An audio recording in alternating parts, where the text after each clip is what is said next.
ډیرو ملګرو خواهش ظاهر کړی و چې مونږه د تاسو سره د چپلی کباب ریسپي په پښتو ژبه کې هم شیر کو. نو ویډیو حاضره ده.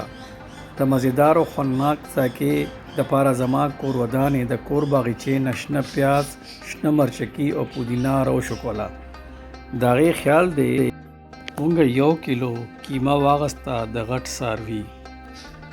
مونږه په دې کې زیره، تور مرچ، وچه دڼیا، سور دلېدل مرچکې، اناردانه، دارچینی، وچې ملخوظې، سپرګی په چټو کې وټکول او ښه مو میده کړه. دې نه علاوه به مونږه په دې کې چې کوم دی نو پیاز، اوس به مونږه په دې کې ګرایند شوي سیزونو پیسټ ور واچو، کیما، او په کیما کې به مونږه چې کوم دی نو اناردانه 2 کاشوغې، دارچینی 1 کاشوغه، وچې ملخوظې 1 چمچه، سپرکې 1 چمچه او اوړه به هم شامل کو. مونږه څخه پیاز دی، ټماټر دی او شنه مرچکي دي. مونږ به د دې نه پیسټ جوړ کړو او دا پیسټ چې کوم دی نو به مونږه په دې کیما کې شامل کړو. دا وګورئ ملګرو، مونږه پیسټ ګرایند کړه او په کیما کې مو شامل کړه. او اوس به مونږه دا په دې کې اوچې مسالې چې کومې مونږه مخکې ټکولې وې به په دې کې مونږه شامل کړو.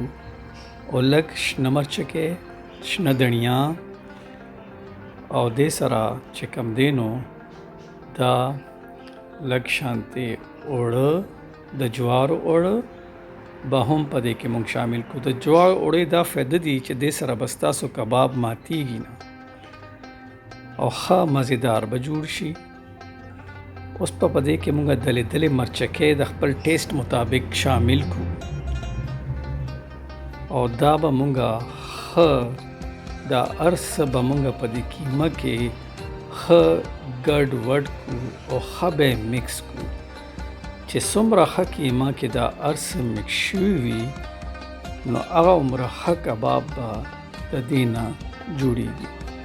نو دا به لکه د اوړو مونږه وغږو او ښه به په دغه کې جوړ کړو. پس د دې نه به مونږه یوه هګۍ واخلو او هګۍ به مونږه په غوړو کې سره کړو.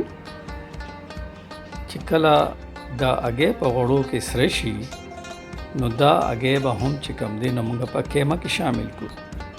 دې سره به د کبابو مزه نوره هم ډیره ښه شي.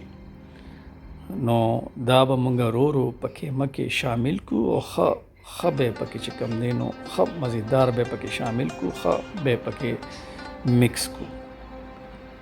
او پس د دې نه به مونږه چې کله کیمه تیاره شي مونږ به په تلي کې کباب واخلو او د کبابو شکل به ورته ورکړو. او پس د دې نه رو چې کله دا کباب شکل تیار شي نو مونږ به په دې تیلو کې د خوراک تیل چې کوم دی یا غوړي ورته هر څه چې تاسو وایئ به پکې مونږه دا کباب واچو. ښه دا ده چې مونږ یو جوور لوښی واخلو او په هغې کې ښه مزیدار تیل چې کوم دی توده کړو او پس د هغې نه چې کوم دی نو کباب په دې کې مونږه واچو. او چې کله کباب تاسو ښه مزیدار جوړ کړئ، ښه ښکلې مزیدارې ټکۍ ورته جوړې کړئ او په دې سره کړي غوړو کې واچئ او بیا تاسو هغه اوازونه واورئ چې مزه یې درله درکړي چې یاره دا څومره خوندناک او مزیدار اوازونه دي. او چې کوم دی نو پس د دې نه چې کله دا کباب ټول په دې کې مونږه 3 یا 4 ټکې په دې جوورې هغه کې واچو، کړي کې واچو، نو مونږ به دا بیا رو چې کوم دی په دې غوړو کې چې کله دا سره کېدی شروع شي مونږ به دا یو کاشوغه واخلو او د کاشوغې په مدد سره به مونږه دا رو اړو را اړو په داسې طریقه دا به ماتیږي نه چې ولې چې په دې کې هر څه مونږه ډېر ښه برابر اچولي دي. لکه د جوارو اوړه شو، د جوارو اوړه خصوصیت دا دی چې دې سره به دا کباب نه ماتیږي، دا به ورسره همیشه ښه جوړ وي. اکثر خلک دا وایي چې دا کباب مات شي نو ټریک یې دغه دی چې جوار اوړه پکې ښه مناسب مقدار سره تاسو ګډ کړئ دا کباب به مونږه دغسې په دې کړي کې واړو راواړو. چې کله دا کباب ښه مزیدار سره شي نو پس د هغې نه به مونږ دا کباب په یو پلیټ کې راوباسو او دا کباب به مونږه چې کوم دی نو اوس دا تقریبا تیار شوي دي او ډېره مزیداره خوشبويي ده. که تاسو مونږ سره شامل وئ په کچن کې نو تاسو به وایئ چې بس اوس یې وخورمه.